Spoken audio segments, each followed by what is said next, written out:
You must tread carefully. There are dark forces at work in this world, bent on subverting your true destiny.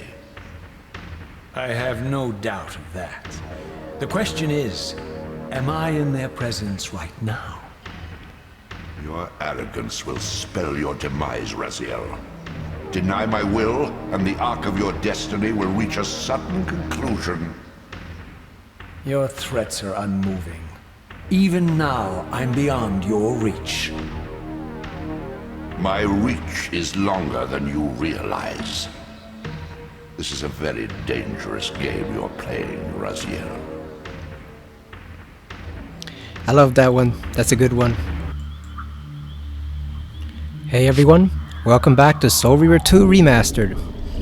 Last time we left off, we had just finished the Dark Forge and gotten to Dark Reaver, which allows us to gain entry to that mysterious closed door near the Sarafan Fortress where Mobius was. So we're gonna go over there right now and see what it's all about. It's been a long time since we recorded, and pretty much any game. It's been a while, but especially this game. Haven't really gotten many chances to record.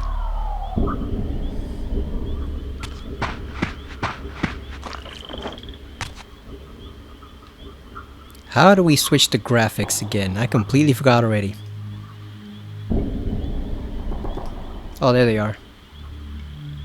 There's Raziel with his more blue self and his modernized version. Yeah, so we're all done with the Dark Forge stage, so now we just gotta go all the way back to the fortress, so we can access that hidden, well, not hidden, that locked door in front of the fortress. How are you all doing today?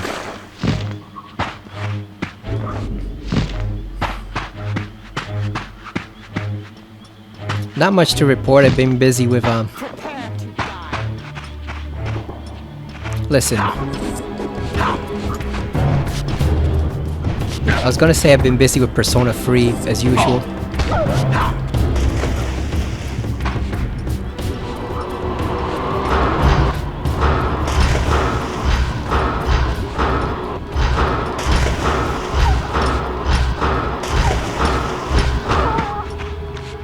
Damn, we just killed her just like that.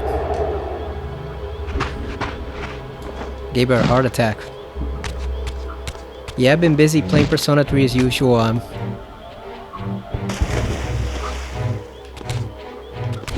I've actually been playing the portable version alongside the regular one, because I want to compare the different stories.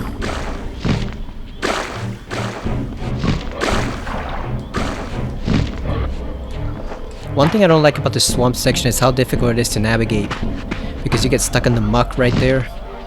I prefer it when it's, you'll see it later on in a different time period when it's snowy, and it's much easier to navigate then. We don't have time for you, lady. Yeah, you'll see it much later on. It's much more easier to navigate.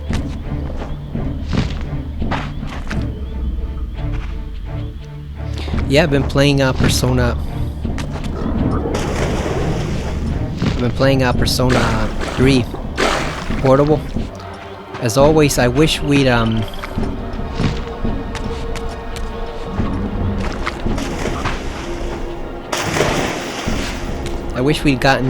the female character in the reload version. We got to play that scenario, but apparently some fans are working on it for a mod, so I'm eager to see how that turns out. I probably won't be able to play it until years later, simply because I don't have a computer worthy to play that game. My computer's, it does okay for older games, but it's kind of crap compared to new games. You cannot play the latest PS5 and Xbox games, or else I would have Game Pass. So unfortunately, if that mod does turn out decent, and so far it's looking like they're putting real effort into it, it's gonna be years before I actually play that thing, because I don't have the computer necessary to run it, you know. So that's kind of not an option.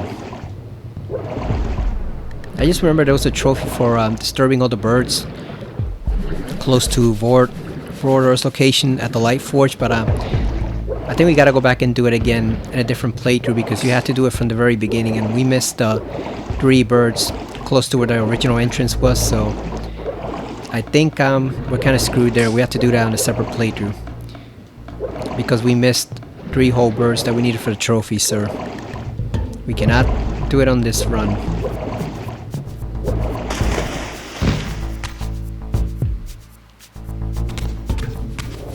So yeah, I hope that mod turns out well for them.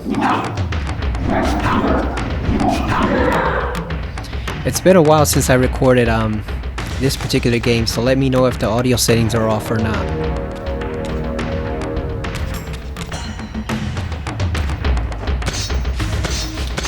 Because this is a loud game. It's very loud at my headphones, so I might have to do a little bit of adjusting. Let's get rid of these guys.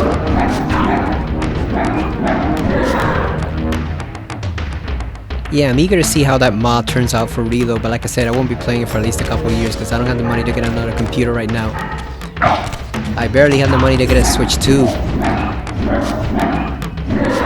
And they just announced the pre-orders are going up for that.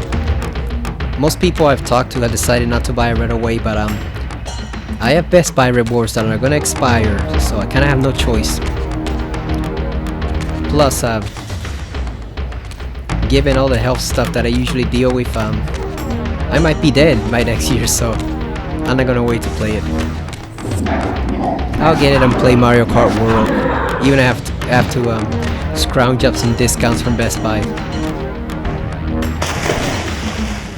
Yeah, some people are saying, oh, I'm gonna wait for next year to get it, when it all dies down, you know, there's no more scalpers and Nintendo diehards chasing after the system. It's like, I might be dead by next year. So I'm definitely not waiting. But yeah, to get a new computer, it would be quite expensive because I'd want to get obviously the best. I wouldn't want to get just a, you know, a mediocre computer that's gonna be good now, but then not be able to play games later on. I'd want to get the best, so I'd need to get easily probably like a $1,500 or $2,000 computer, and I just don't have that money right now. So the mod for Persona 3 Reload is gonna have to wait because I don't have the necessary computer to run that game. It's fine. I have, like I said, I have the portable version, but I just wish I could see it in better quality. So I'm basically playing both games at once. I also tried out an X-Men game, which is really good. It was a remake of Mutant Apocalypse. It turned out really well. So I'm looking forward to playing that again soon. And I also gotta get to Tormented Souls. I keep putting off that playthrough. Let's talk to the Elder right now. Ah, my wayward child returns. Having unearthed more than you'd like, I suspect. What am I to make of these ruins that litter the land, and these images here in this chamber?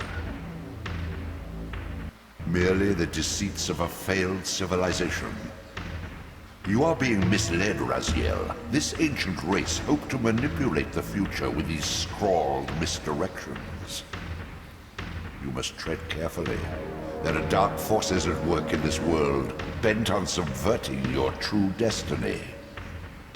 I have no doubt of that. The question is, am I in their presence right now?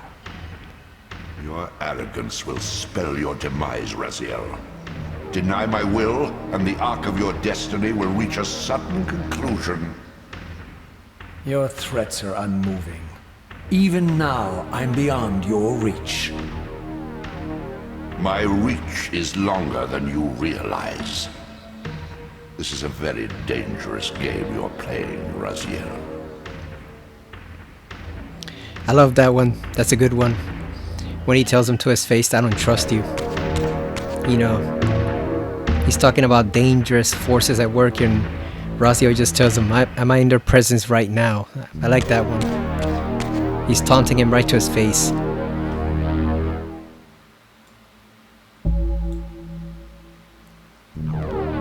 I don't trust that squid. He has too many eyes. It's like a spider. You can't trust something that has more than 2 eyes.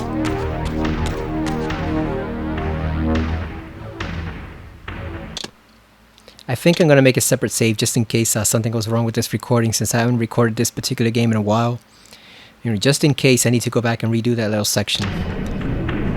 Plus, it always helps to have a separate save file in case some of the game-breaking glitches from the original weren't erased here. You know, just in case they're still in the code, we can actually, you know, not have to redo the whole game over again. It's worth it to have a separate save file just in case. Look at that, we got the Dark Reaver now. It's like a tiny little arrow of shadow right there. I admit I don't actually like how thin it looks. It doesn't look like a particularly formidable weapon. Yeah, you see there is, it's like a tiny little thread of like purple shadow. I don't really like how thin it looks. Even in the old version, it still looked the same. It's like he's got one gigantic claw coming out of his forearm. Kind of like a Psylocke's psychic daggers in X-Men, but longer. I don't know, it just doesn't look right. But we will get a much cooler Dark Reaver in Defiance, so that's no worry.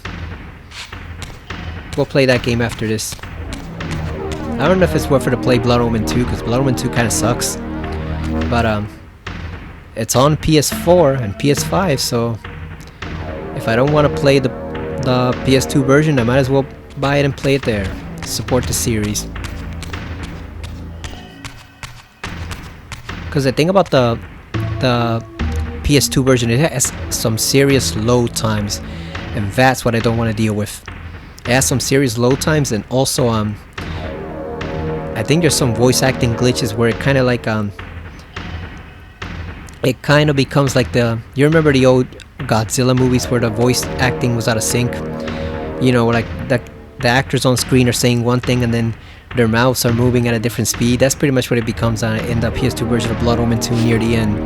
It just goes completely out of sync, and that's the defect with the actual game. And I have the Xbox version, which we can play on the 360, but I don't know where the second portion of my 360 controller is. I don't know where the battery pack is. And 2, it has a different glitch. Instead of the voice acting going out of sync, well, then what ends up happening is Cain and his enemy, the Seraphim Lord, in their penultimate cutscene basically end up spinning around in circles like they're on the top. So either way, you deal with some bullshit. Either you got out of sync audio and video on the PS2 version, or you have them just spinning weird like they're two spinning tops in the Xbox version. So we might just go ahead and try the PS4 or PS5 version just to see what it's like, because those two are kind of messed up. And believe it or not, the Xbox is the better version of it.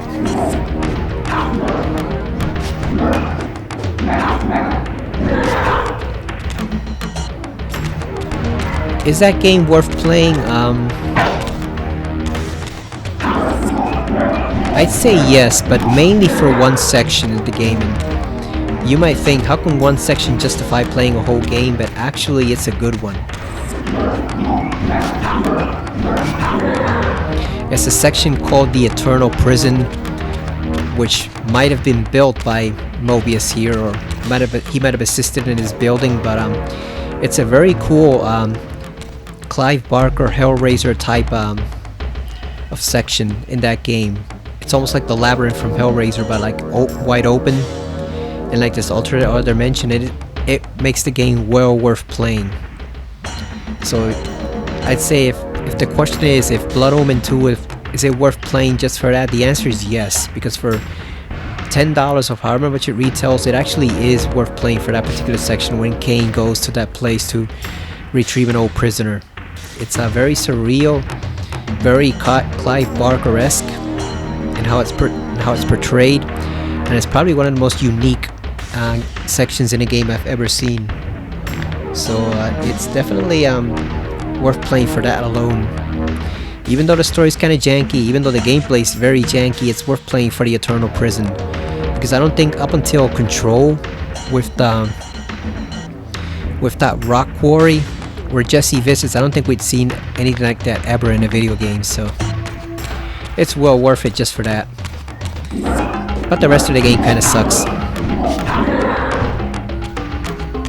except maybe the city portion at the end. That one's kind of cool. But might as well play all of them.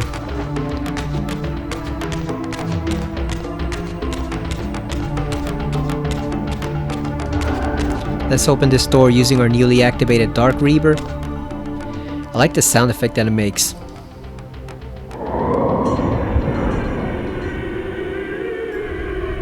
It's like an ancient spirit wailing, right? Okay, so you see here where these rocks were. These were where I think this is where the original birds were that we had to disturb, and we just completely missed them because I was afraid of triggering the game breaking glitch. I didn't know if they'd iron that out of the game or not, so that's why we didn't get the trophy, because you're supposed to... Oh no, there they are right there. You see them right there? Those birds are the one you have to disturb. But we missed them the first time. Yeah, no trophy. We had to do it before we got to Vordor, and we did it after, so...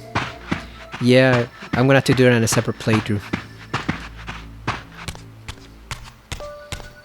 So we gotta go all the way back to the fortress, to the Seraphim stronghold. And that's actually my least favorite of all the puzzles in the game, the Light Forge. I admit freely I do not like that one. I don't hate it, but I don't like it one bit. Look at those pillars.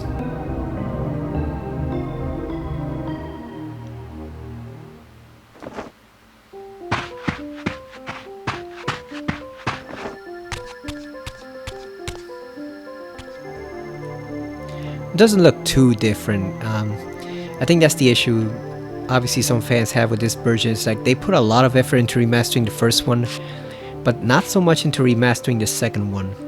And I think the reason is one, it already kind of looks decent on its own. Even today it still looks decent, but the more important reason is obviously because half of their work was already done for the first version, you know, because you had Raina Aldrin, I forgot what her real name is, but you had her directing the whole project, and obviously she was the person who made the Soul Reaver 1 HD mod before the official remaster. So they just pretty much appropriated half of her work and filled in the blanks. But with this, she hadn't done any work on this one, so they were starting from scratch, and obviously they had a timetable to meet. I wouldn't have minded if they took a few extra months to make it look better, but it still looks pretty decent. It's just not quite as great as it could have been had they put more time and effort into this one. But I understand they were trying to meet deadlines. And also, like I said, since she hadn't worked on this, they were starting from scratch with this one. I get the feeling if she had worked on Soul Reaver 2 on her own, and then, like I said, maybe like this year they came and approached her and said, oh, let's do an official Soul Reaver 2 remaster, I think it would have gone a lot better. Would have been a lot smoother because they would have had something to draw from, you know, compared to starting from scratch. We need some souls. But we need a weapon. Let's take this guy. Oh, it's a freaking dog. Let's see how long that dog pursues me. He's determined, isn't he? You know what? Dogs cannot cross water. So there you go. At least in this game. He cannot cross water, so we got rid of him.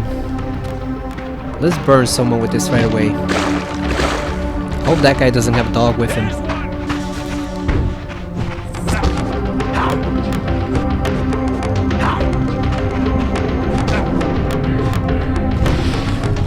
Alright, let's take that soul. Remember, you don't want to use the Reaver because if you use the Reaver, it'll absorb the soul itself, so you won't get any energy from that. They have another dog right there.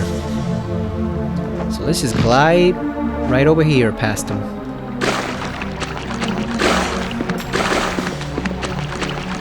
This game has decent water effects for its era, but it's not quite as good as Silent Hill 2, right? That's the magnificent water effect in that game.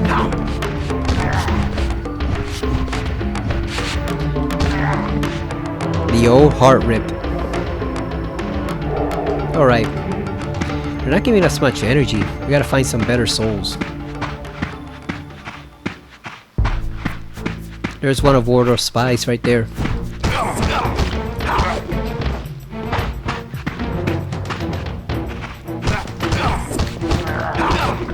It's funny that with all those spies, Wardor couldn't avoid having a lot of vampires ambushed. But I guess there's just too many hunters by this point. So you can't really avoid them. I also think they should have recorded more lines for these guys. They all sound kind of generic.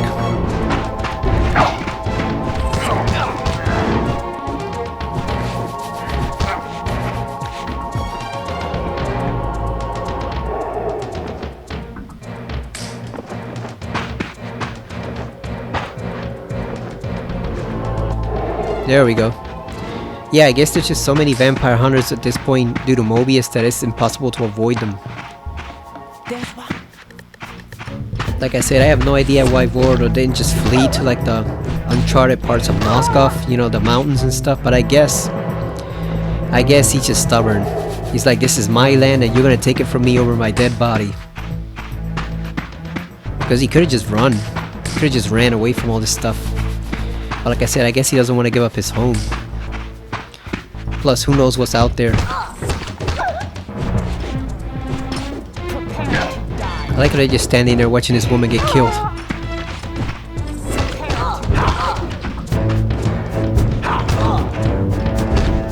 Too fast. Let's throw this guy overboard.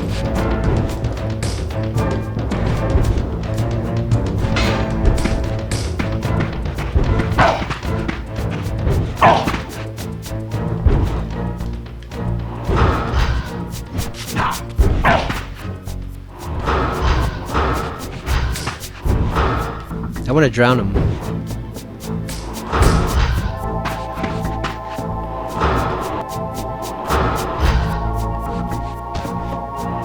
Aw, damn, he died before he hit the water. That sucks. I wanted to drown him right there, just throw him overboard.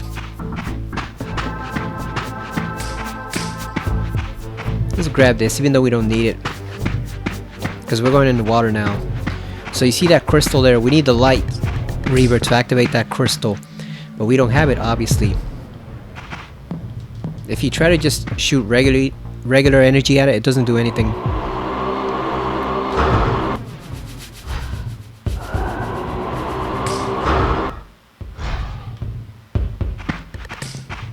So we need the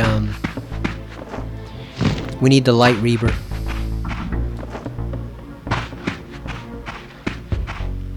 You also notice this right here. This is a flame symbol. So we're obviously going to need to use the fire Reaver at some point. I was going to say the flame Reaver. It's the fire Reaver. Even though it does have flames.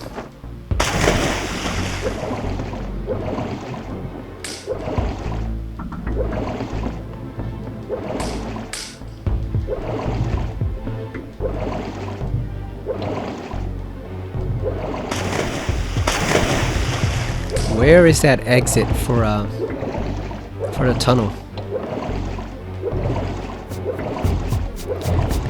So things were pretty dire there financially for a while. We finally got a break, started winning some bets. We got a victory from Rory McIlroy at the Masters. That was a pretty decent amount of money. Not the most money I would have gotten had someone else won, but it was still a pretty decent amount. Then I won a couple bets after that and before that, so doing pretty well so far.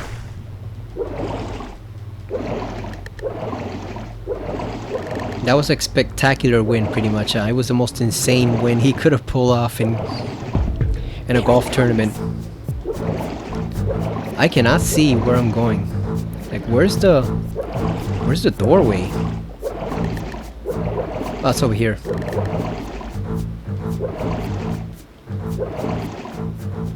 Yeah, that was insane. I wasn't rooting for him. I was rooting for Justin Rose and Bryson and pretty much everyone who wasn't Rory McIlroy, but it was still decent to watch. Like the fact that he was able to come back from 4 double bogeys, which nobody else has done in history. Nobody's ever come back from even 3 double bogeys. Is I guess he deserved it. Like, I would have preferred that Justin Rose win so he could retire in peace finally, but Rory deserved it. Right now I've got the Corrales Punta Cana and the RBC Heritage going on. I prefer the Corrales, but it's a lot harder to bet. And also it's on so early over here, like 6 a.m. that I just can't watch the damn thing. It sucks because I like the tropical tournaments. My background is obviously from Puerto Rico, so I like the tournaments that take place in, you know, in the Caribbean and Central America or South America, stuff like that. I like those tournaments, but they're just on way too early. You know, Golf Channel doesn't start covering them. I guess since the rounds start early, they don't start covering them until like 7 a.m. or something like that. I'm sleeping by then, so I have no chance to actually watch any of those tournaments until like the last 2 rounds. And even then, it's still hard to follow sometimes. The schedules don't quite align.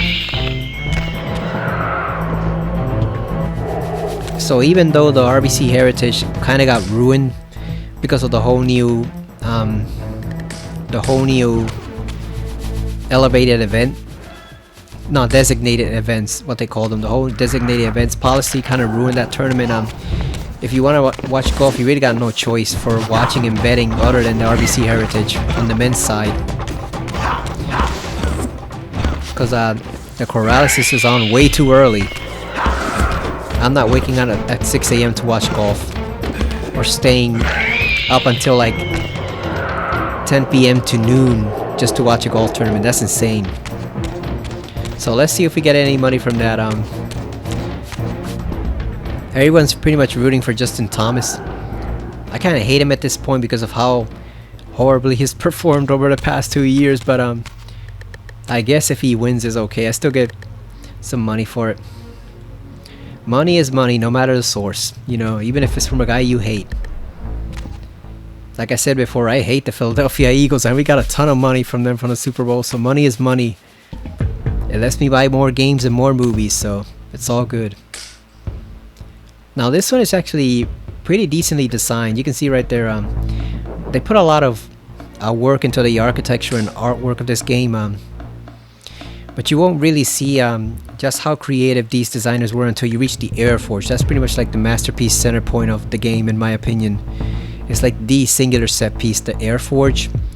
It's awesome to watch, but that's still a ways ahead from this part of the game. Yeah, they didn't enhance it too much. But again, we have the murals there telling the story of the time period before recorded history in Nosgoth.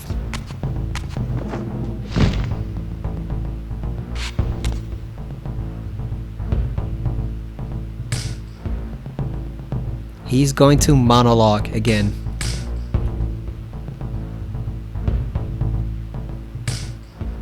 These murals left no room for doubt. These winged creatures were indeed the architects of the pillars. And while the images were difficult to decipher, the pillars appeared to banish or diminish their enemies somehow. Yeah, that's a whole controversy right there. We'll get into that in Blood Omen 2 and Defiance. That's a whole arguing point with the fandom right there. So let's activate this damn Dark Reaver. I wish we could take that pike right there. You see it right there, but we gotta shift over the Spectral to pass through the gate, so there's no point.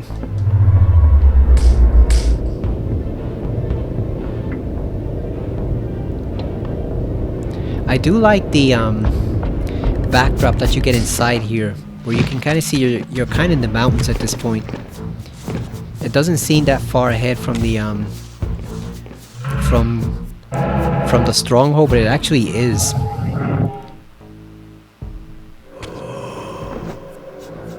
As always, let's eat the souls ourselves so that they don't get consumed by these wretched things. I have my own theory on what these things are, but we'll cover that later. Damn, he ate one.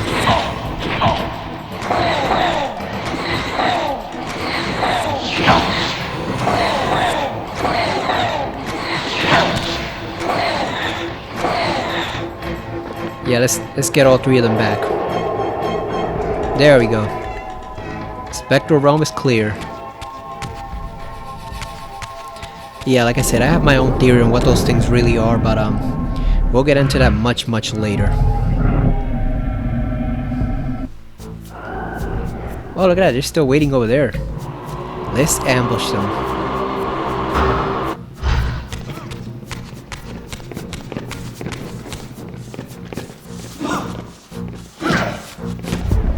I think this is like a...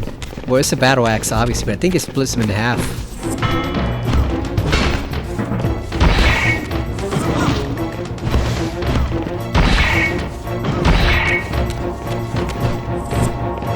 There we go.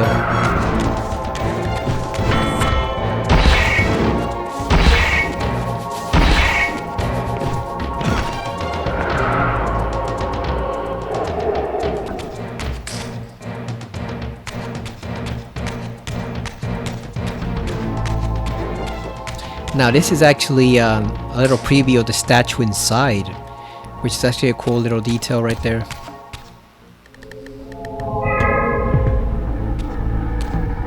Look at it right there. It doesn't have its arms raised up yet, so that's part of the puzzle that we have to solve. This one kind of looks a bit like an Egyptian temple, doesn't it? Like some temple to Isis, the goddess that you'd find somewhere, or like Osiris, or any of those ancient Egyptian gods. That's what it reminds me of. So we have 2 crystals side by side. Obviously you need light to activate them. We have what looks to be giant mirrors, and we have crystals on the hands, and we have a spot for something here that looks like a star. So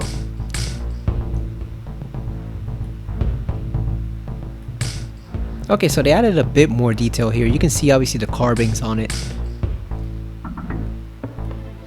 Mountains still look kind of questionable. You can see there we're actually closer to the mountains than we were outside when we were at the stronghold.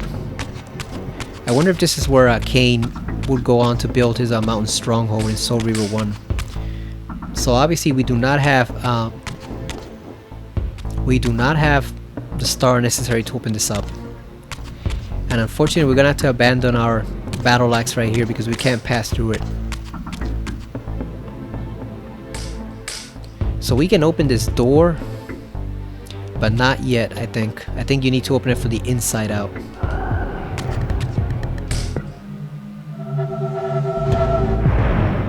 Yeah, it repelled them, so we need to open that from the inside.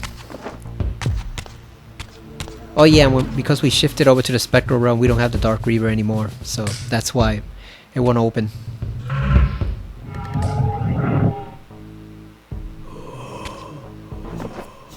We gotta kill that guy. And the other one over there.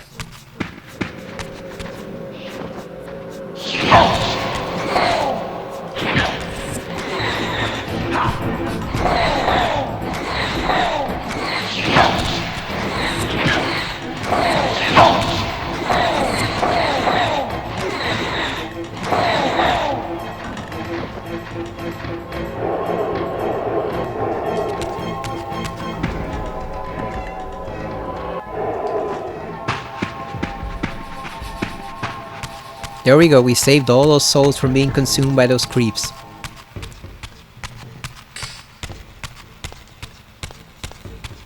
Well, that's a big one.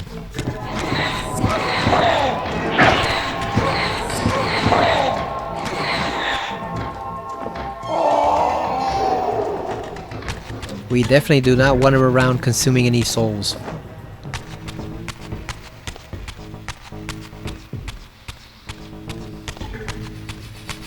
Now this area is full of enemies.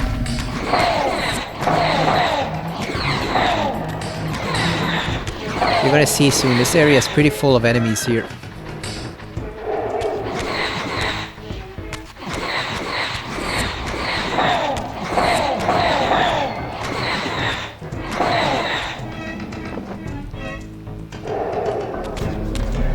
So we need to get the star right there, but there's a problem. You see that eyeball?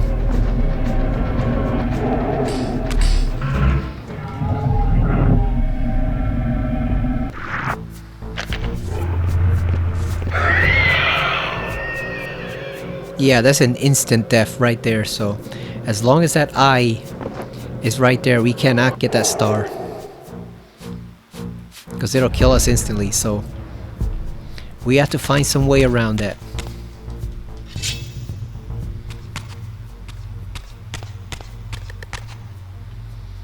Now, there's gonna be lots of enemies that show up as you run back along this corridor. I wonder why they changed the color. It was golden before. I wonder why they changed it to now it just looks like regular brass. See, that's a lot of enemies right there.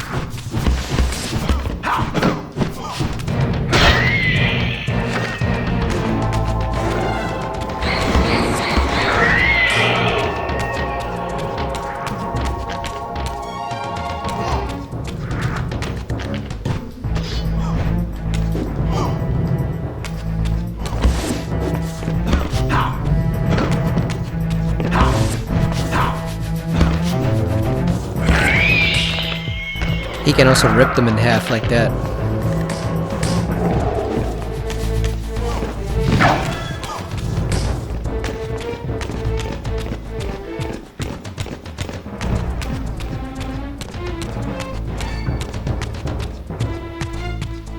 Okay, so I forgot which area we gotta go to first.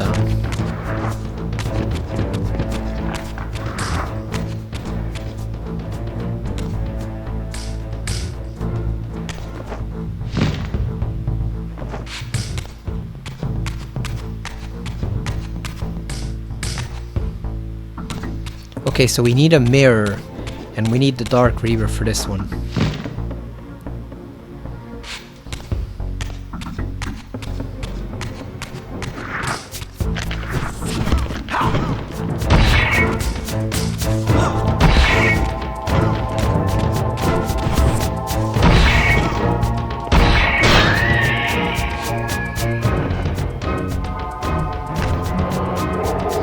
They take a long time to die, even though I guess technically they're already dead, but still.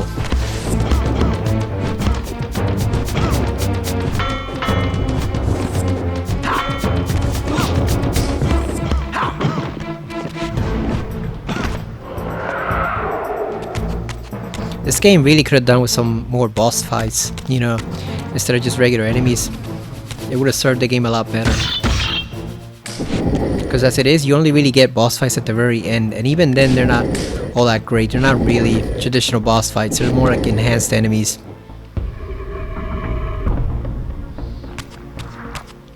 We could have used some actual bosses in the game.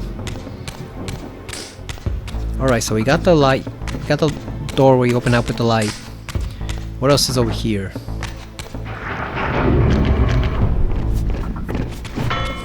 You'll encounter these guys eventually. They have shields.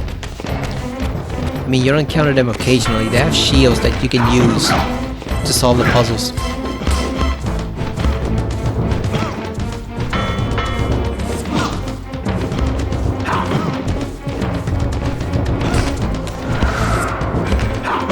I like the sword they carry though.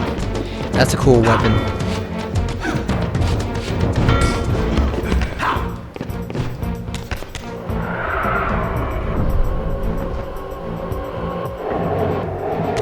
You wonder who those people are. Are they prisoners that were cursed to guard like the temples, or are they volunteers? You wonder who those people actually are. You know, like did these guys volunteer summon themselves to be the guards for this place, or are those their prisoners and slaves that they kept? Okay, so we need to go place this mirror over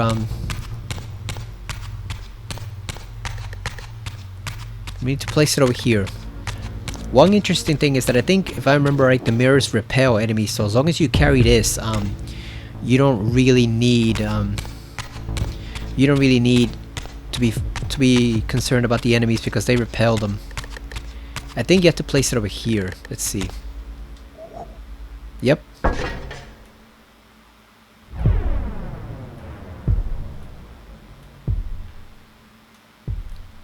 That's kind of weird. Why does it have a stronger like light emblem in the old graphics than it does over here? That's kind of odd. Like I said, this one's really uneven compared to the first Soul Reaver. I still recommend, obviously, because this game's a classic, but they could have done better with the remastered.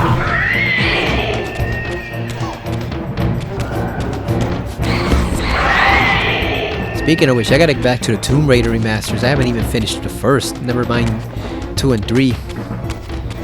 Because I gotta play those, and then I gotta play the bad ones, 4, 5, and 6. I gotta play those. I've also been playing Croc. It's a pretty decent game. Unfortunately, the controls, the modern controls make it very easy.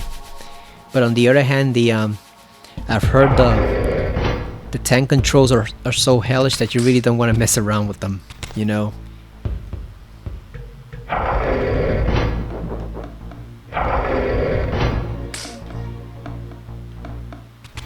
Trying to figure this out. So there's the light. We need the dark Reaver. Where is it?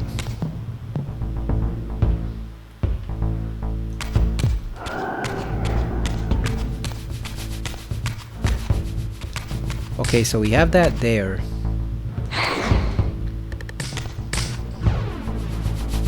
There's gotta be a font around here somewhere where we can get the dark Reaver, because that's what we need to activate the doorway. Oh, wait a minute, is it over here? I think we have to open up this first. There it is. Gotta use your noggin for these. This is old school game design.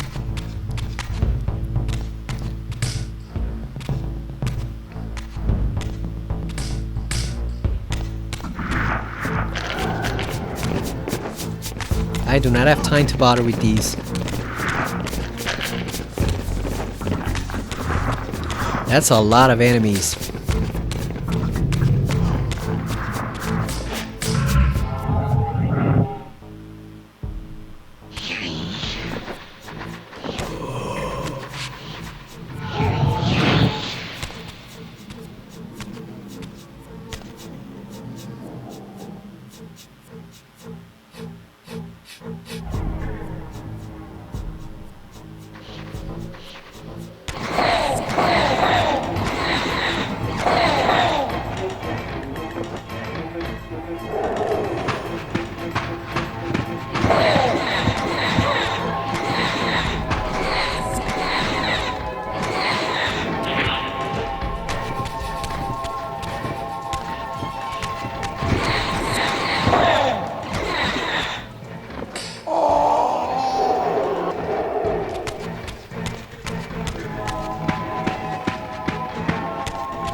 So there's the font that we need. But where's the portal?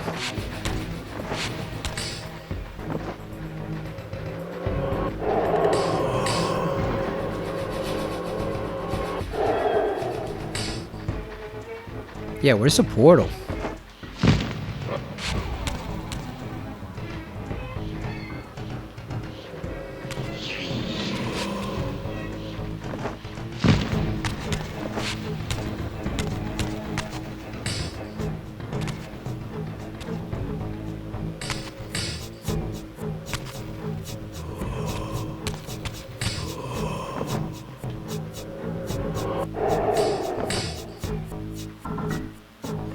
I guess we have to fly over there.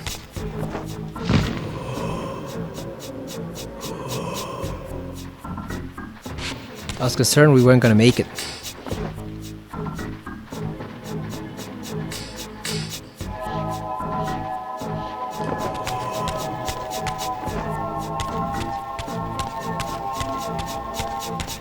That's a lot of them.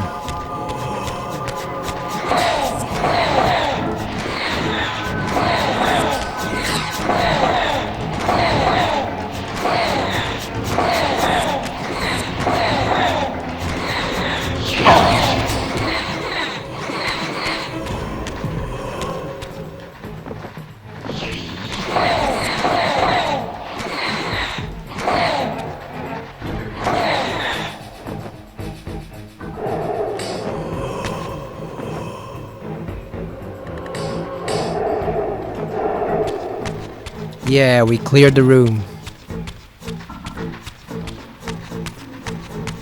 Where is this damn portal? Oh, here it is.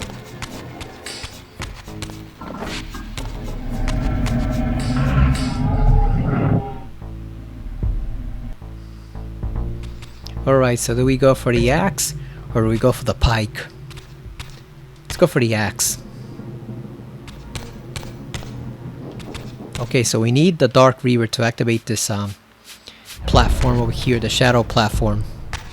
So we gotta go all the way back over here. I do think one area this game suffered from is that obviously it's just not as much fun to fight these guys as it was to fight the vampires in the first game, because of your limited capabilities, you know. Like there are a lot more cooler ways to kill the enemies in that one.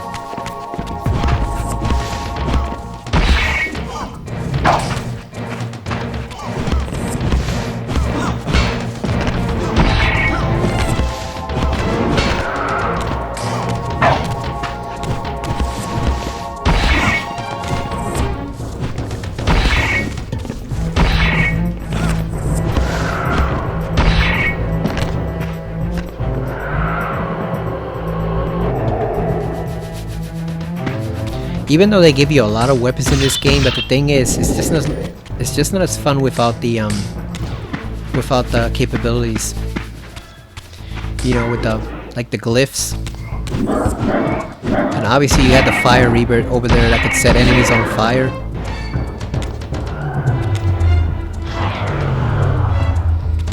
So it really is unfortunate that this game was rushed the way it did, because I think had it gotten like 6 months more or 9 months more to really finesse the gameplay, it could have been something special beyond just a great storyline. Because right now it's one of the best stories on the PS2, but the gameplay could have been spectacular too. They just had the time and resources necessary to refine it. But the problem was working with Eidos in those days was pretty much a bitch. Eidos was not a good publisher, and they put demands on their teams that their teams weren't able to meet because they were unreasonable. You know, they wanted everything rushed instead of quality, and you can't maintain quality if you're trying to rush everything for the Christmas release. So Legacy of King wasn't the only series that suffered from that. Obviously Tomb Raider did as well, where the games just got worse and worse because they only had 1 year to develop them. And so what ended up happening was that core design was eventually booted from the series.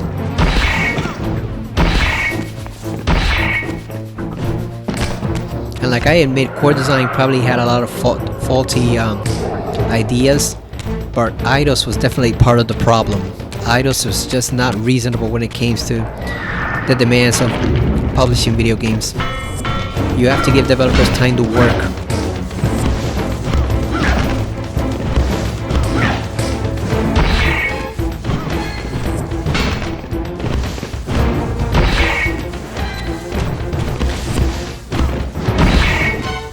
You can't just tell developers, give me this in 1 year, without understanding the slightest thing of how much it takes to create these games. You're just asking for disaster at that point, and publishers are still doing that shit even today. They don't give games room to breathe. That's why basically almost every game we get is released unfinished. Spider-Man 2, Alan Wake 2, obviously the crappy ones like Redfall and all those games, because publishers just do not understand that games take time to refine and develop. You can't just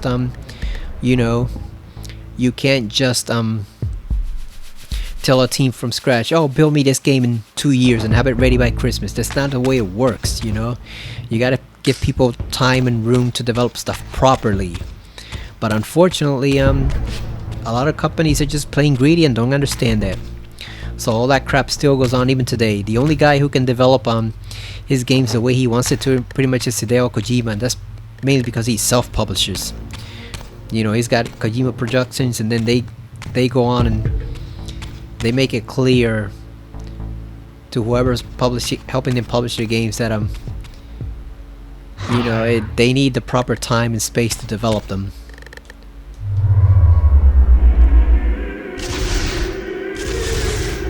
I mean, Konami surprisingly is becoming more reasonable with the Silent Hill 2 remake and the projects they've got going on now. But for a while, Konami was really, really not good about that either. So, okay, so let's see what we need to get from here. Okay, so we open up that door.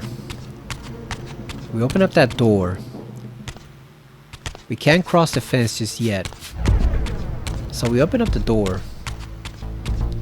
What's next? Okay, so we need to bring something here.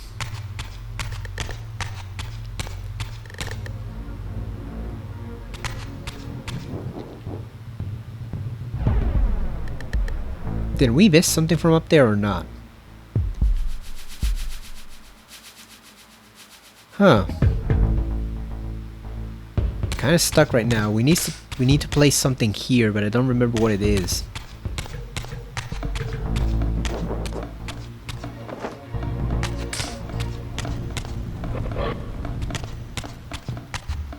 Okay, so we do need the star right there. Yeah, I'm trying to remember what it is that we have to do.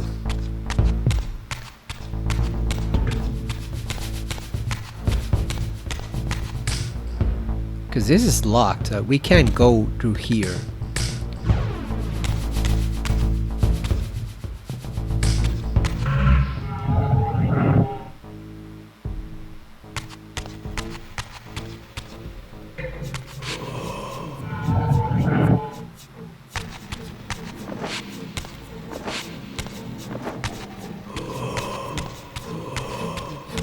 Okay, so yeah, I think we get it back over here.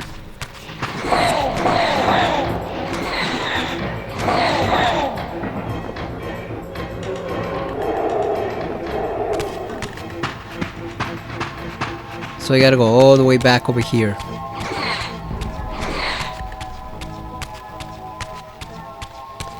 Gotta go all the way back to the planar portal right over here. That's why it's pretty much a godsend in Defiance that you get to possess bodies in that game, and then there's a lot more of them than there are portals, so you can you have a lot more locations to which to spawn into the physical realm, even though some of them make no sense whatsoever.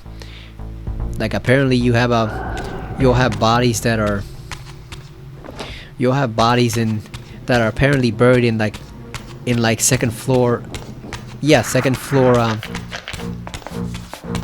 mansions and stuff like that, like second floor structures and weird places and gardens and stuff. Like, it's a neat concept, but they didn't really think it through. You'll see it when we play Defiance, that some of those bodies that Raziel ends up possessing are in some pretty weird places that they normally should not be. But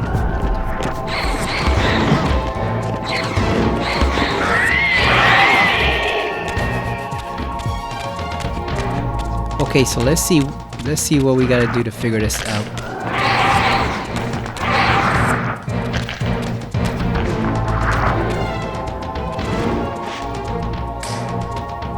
Okay, so we need the Dark Reaver for that, so we can move that pillar.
I thought that was going to open up that fence right there.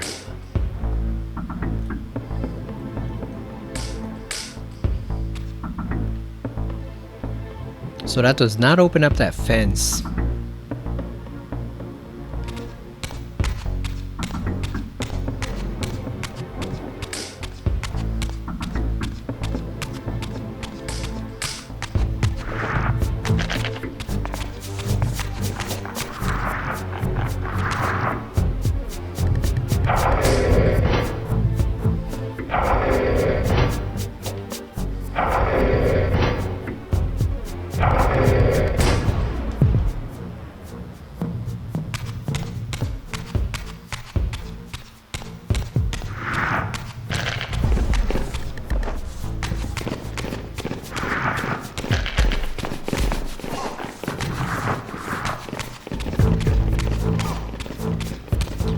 Oh, I see what I did wrong.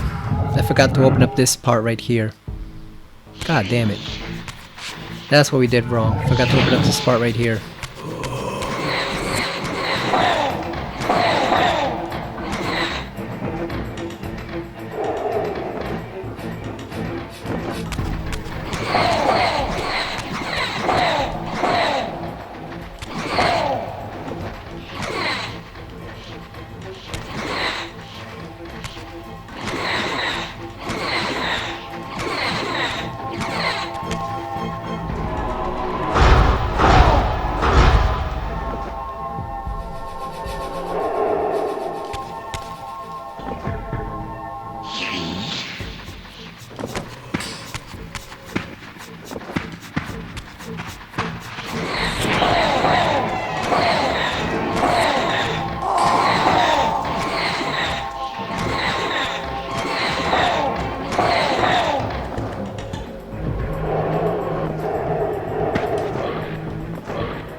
So that's what we did wrong. Basically, we had to open up the gate below using the Dark Reaver, and we didn't do it. I just completely forgot that was even a thing.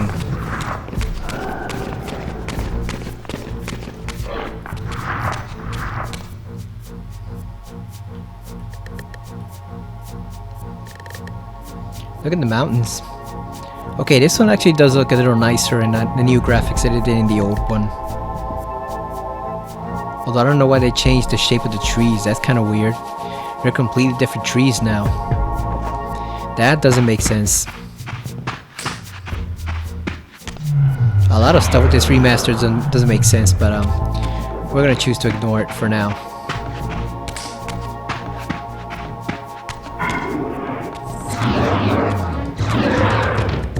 Apparently these guys are called shades. They're basically remnants of soul energy that come together and form kind of like a non-sentient creature. That's pretty much what they are.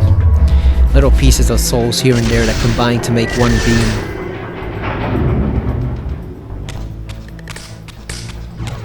So they don't really have their own will. They're just mindless.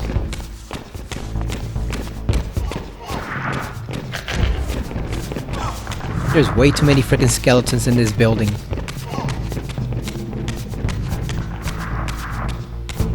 Okay, here we go.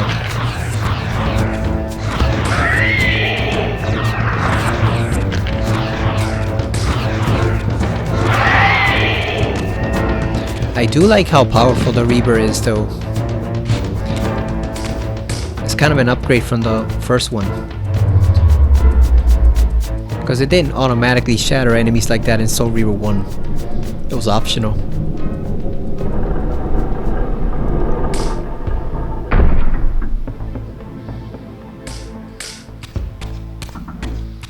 Okay, so now we turn this. Oh Oh, we can't turn that. Never mind. We open up this door.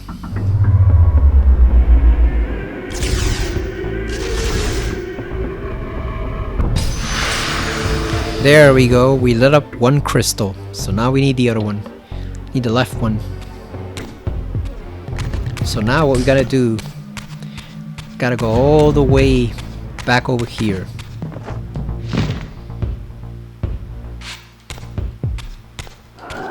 All the way to the end. And we gotta blind that damn eyeball at the end so that it doesn't instantly incinerate us when we pick up that mirror. You gotta be quick about it though, because it only lasts a few seconds.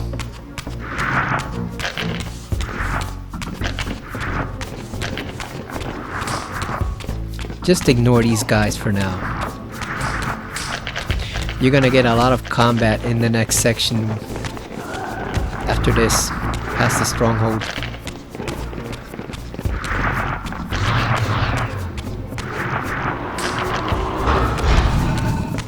Give me that mirror. And that should banish all the skeletons back to the ground. You do have to be quick about it though, because that will kill you in one hit and then you'll be sent back to the spectral realm. So you gotta go all the way back. Get back into the material realm and then pick up the Dark Reaver and come back all the way here and blind the eyeball again. So it's just not a good use of time. It's a waste of time if you do all that. So just be sure not to get hit by that thing. And so now we gotta put the star in its proper place, which I believe is right over here. Is it? Wait a minute.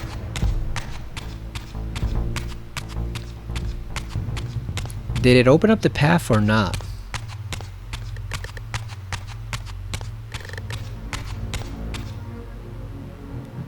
Huh. Damn, we might have miscalculated there. We might have miscalculated just a tiny bit.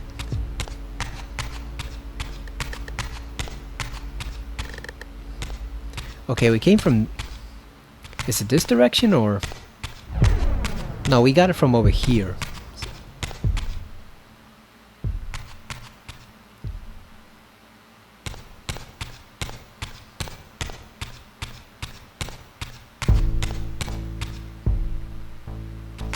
Oh, because I think you have to light up the other crystal before we can...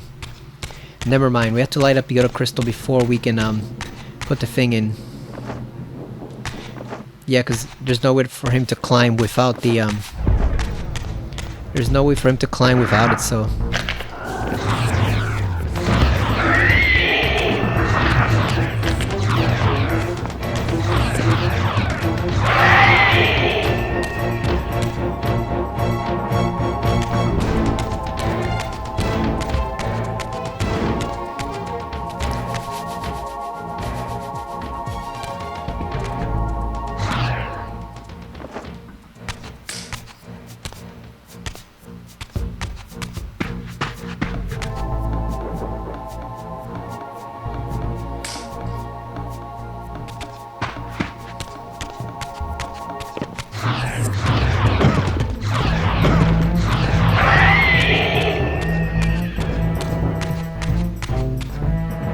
Because this one's still locked. So this one's still locked.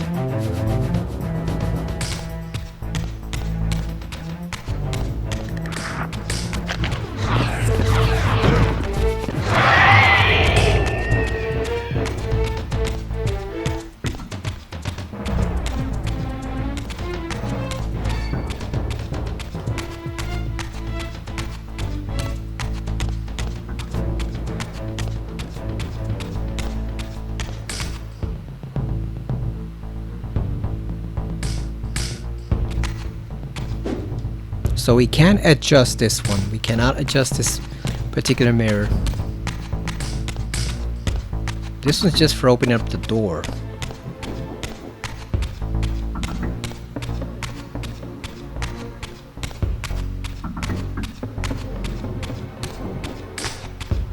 This is where we got the first mirror.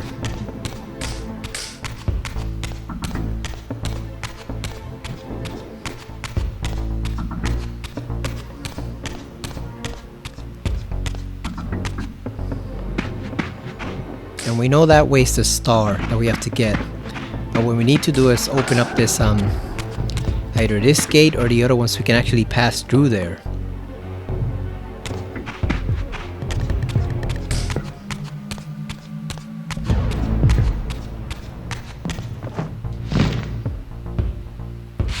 I have a hunch on what it might be. Let's see if I'm correct.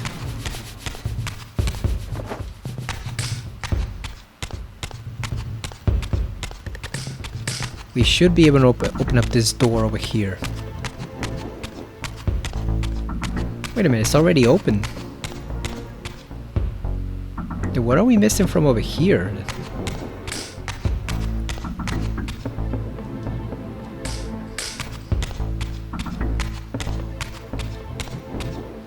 Oh, I think we're missing... I know what we're missing, I think.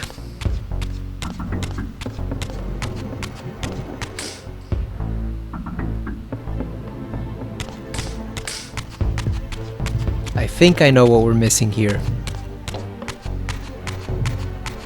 I think we need the first mirror.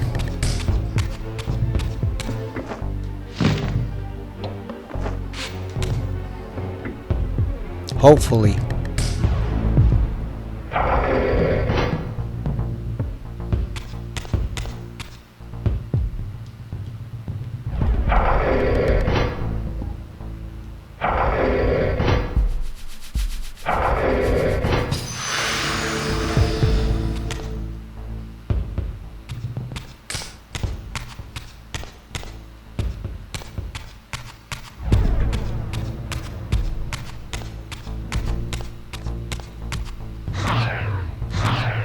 No, it's pretty stuck in there.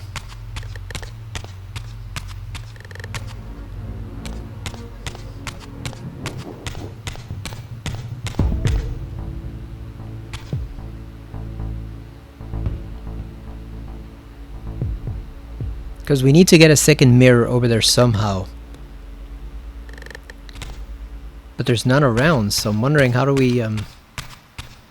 It's been a long time since I played this game, so I completely forgot how to solve this puzzle.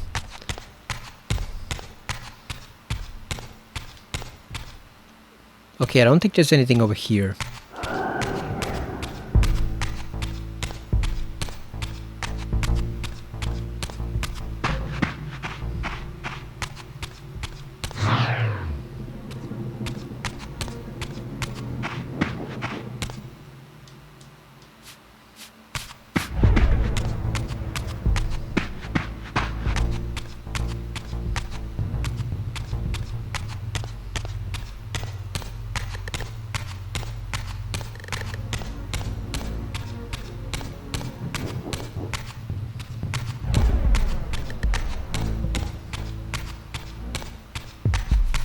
I think we might have to go back to the area where we open up the gate.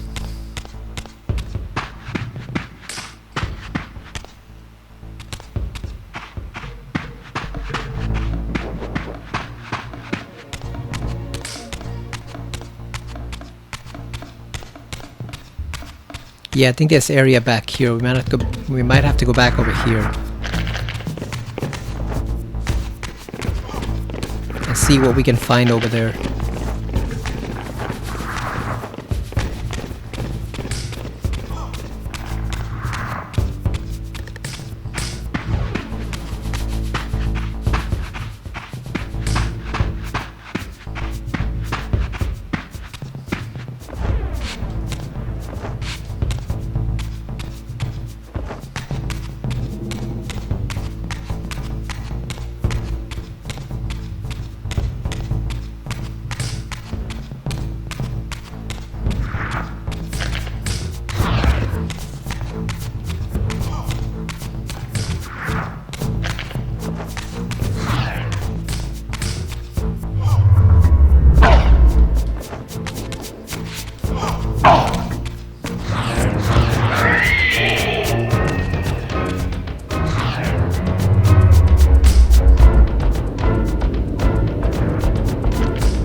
Oh, we left the shield behind over here. That's what we were missing. No wonder we didn't have the mirror. We left it behind. Duh. Here we go.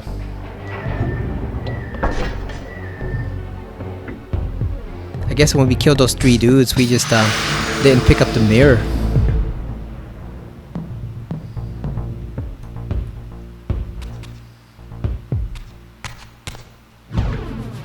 Now the gates finally open.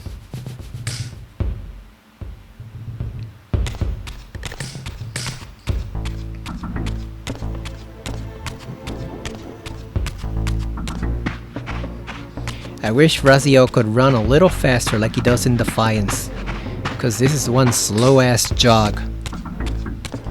Just casually jogging throughout this 5,000-year-old building, this temple. Like, for a guy scrambling to solve the mystery of his destiny, he doesn't seem to be in that much of a hurry. God damn, we got so many of them to deal with.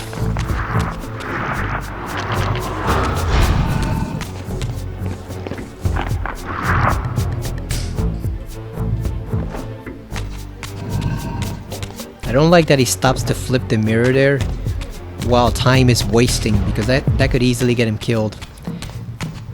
And it has gotten me killed a number of times when I play this game, because he stops to flip the mirror and it just takes so many seconds that the eyeball just turns back on him and just fries him right there. I don't know why he even has to turn it. He could do that later. Okay, so we finally have the path open. I was heading the other direction. We finally have the path open. We can put this star right here. Now this is a cool effect. Regardless of whether I like the temple or hate it, this is a cool effect. Here we go.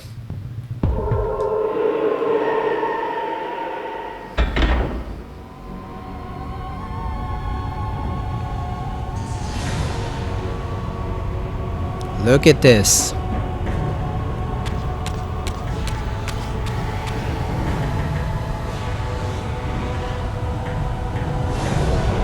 Come to life.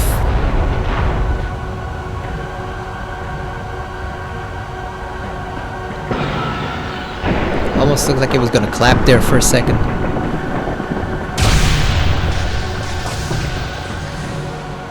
Look at that light show. We did this. This is some fancy, spectacular work for a bunch of ancient creatures working with stone and who knows what tools they even had. Look at that sun. Look at it. It's glorious. So let's baptize this baby right here. Just stick it in there, Raziel. Like a man. Like you're James Sunderland sticking his whole arm into a hole. Just absorb the juices of the old ancient temple.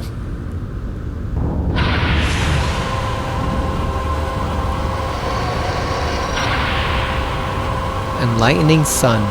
Got another trophy. I plunged the Reaver into the forge and imbued the blade with the elemental power of light. Thus armed, I now had the means to re-enter the stronghold and finally use Mobius's time-streaming device to accomplish my own ends. Look at that, it refilled your health too. Useful.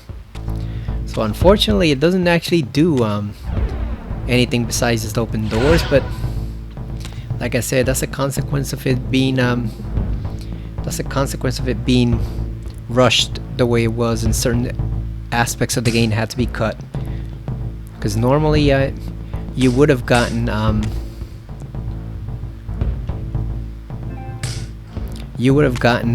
actual light projectile powers to use. But unfortunately all that stuff was cut and then put back in Defiance, so what are you gonna do? Now let's get the hell out of this place forever, because this place sucks. Take one last look at the light temple, Raziel. That's the last time you'll ever be seeing it.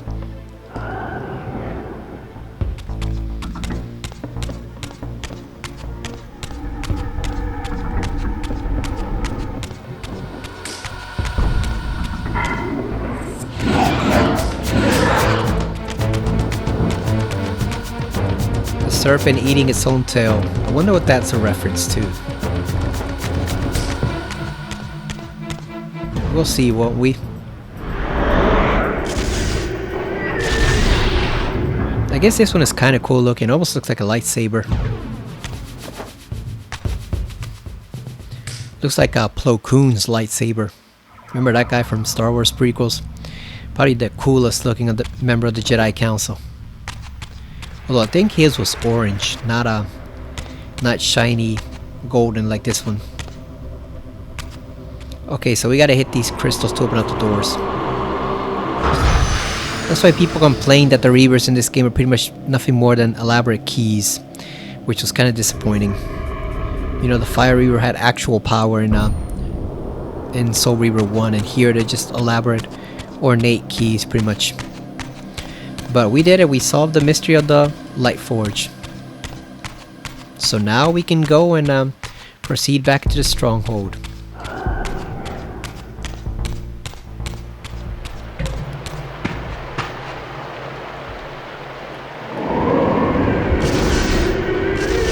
Love that sound effect.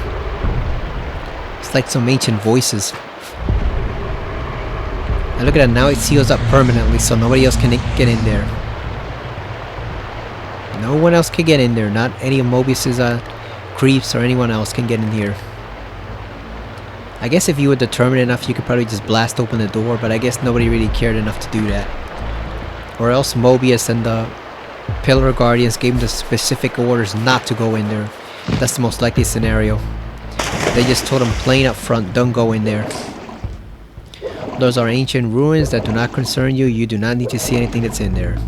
Because come on, you know people are going to try to go in there somehow. They're going to try to carve in there through the mountain.